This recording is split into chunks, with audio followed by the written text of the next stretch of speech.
मेरी प्रिय बच्ची, आज मैं तुम्हारे लिए एक बहुत ही महत्वपूर्ण संदेश लेकर आया हूँ। इस संदेश को अनदेखा या बीच में छोड़कर जाने की गलती बिल्कुल भी मत करना, नहीं तो आप बहुत पछताओगी। मेरे बच्चे, तुम चिंता करना बंद कर दो। अब से तुम्हारा सोचा हुआ काम बनेगा। यह मेरा आशीर्वाद है। ओम नमः शिवाय, हर हर महादेव अवश्य लिखें। जिसके बारे में सोचकर तुम मेरा यह संदेश देख रही हो, वह व्यक्ति पूरी तरह से बदल गया है। अब वह पहले जैसा नहीं रहा। उसके अंदर बहुत सारे सकारात्मक बदलाव आ गए हैं। मेरे बच्चे, वह अब तुम्हारे साथ किए हर वादे को निभाना चाहता है। उसे पूरा यकीन है कि तुम दोनों के बीच कितनी भी दूरियां क्यों ना आ जाए, अंत में तुम दोनों का प्यार जीतेगा। उसे अपनी गलतियों का एहसास हो गया है और उसके अंदर बहुत पॉजिटिविटी आ गई है, क्योंकि वह धीरे धीरे नकारात्मक लोगों से दूर हो रहा है। हर उस व्यक्ति से दूर जा रहा है, वह जिसने उसे तुम्हारे खिलाफ भड़काया था, तुमसे दूर करने की कोशिश की थी। अब उसे असली प्यार का मतलब समझ आ गया है। उसे पूरा यकीन है कि तुम उसे माफ़ करके उसे एक और मौका दोगी। एक और मौका दोगे मेरे बच्चे। उसने पहले भी तुमसे बहुत वादे किए थे, सब ठीक करने के, खुद को सुधारने का, लेकिन 2-4 दिन बाद वह फिर वही हरकतें करता था, वैसे ही बर्ताव करता था। लेकिन मेरे बच्चे, अब वह ठीक है। अब उसमें कई बदलाव आए हैं। अब वह तुम्हें कभी धोखा नहीं देगा। इसलिए वह अभी तुमसे बात नहीं कर रहा है, क्योंकि वह पहले पूरी तरह से ठीक होना चाहता है। वह अब अनजाने में भी तुम्हें तकलीफ नहीं देगा। बहुत जल्द ही वह तुमसे बात करने वाला है और वह तुम्हारे लिए कुछ भी करने को तैयार है। हर नकारात्मकता से दूर जाकर तुम्हारे साथ सुकून का जीवन बिताना चाहता है वह, और उसके दिल तुम उसकी आँखों देख पाओगे। मेरे बच्चे, तुम उसकी आवाज़ सुनकर ही समझ जाओगे कि इस बार वह झूठ नहीं बोल रहा है।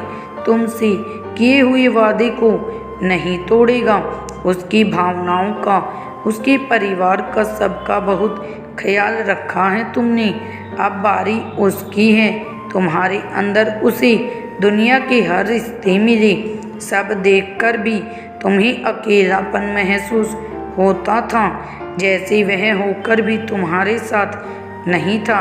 उसने कभी तुम्हारी भावनाओं की कदर नहीं की थी। हमेशा तुम्हें ही नीचा दिखाता था, तुम्हें ही गलत समझता था। पर तुम्हें छोड़ने के बाद, तुमसे दूर जाने के बाद, तुम्हारे बिना उसने दुनिया में सारी बुराइयां देख ली। अगर आप मुझ में अपनी विश्वास रखते हैं तो मेरी इस वीडियो को लाइक करके चैनल को सब्सक्राइब अवश्य कर लेना, और साथ ही साथ मेरी भाग्यशाली संख्या 1111 लिखना ना भूलें।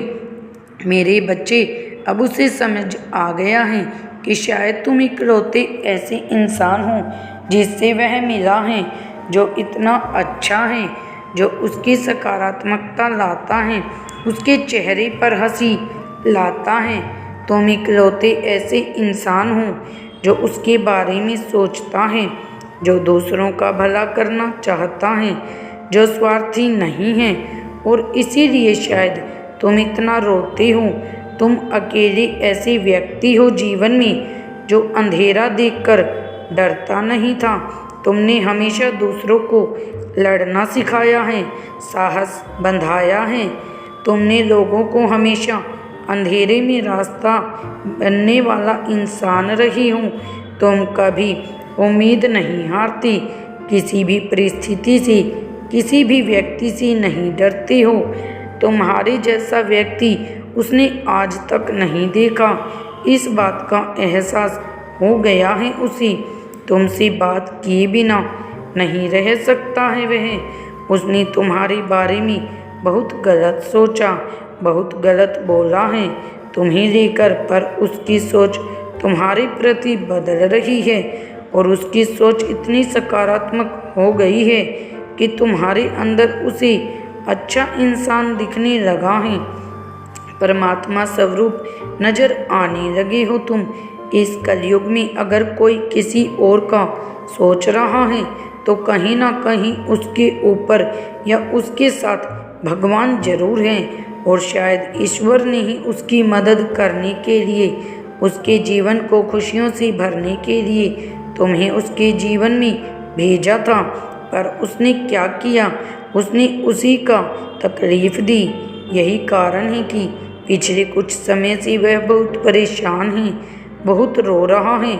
उसने भी अपना लिया है कि मेरे साथ जो हो रहा है सही हो रहा है, मैं इसी लायक हूँ, मैंने इसके साथ उसी की सज़ा भोग रहा हूँ। पर अब समय आ गया है जब वह तुम्हारी तरफ कदम बढ़ाने वाला है, क्योंकि उससे और नहीं सहा जा रहा है।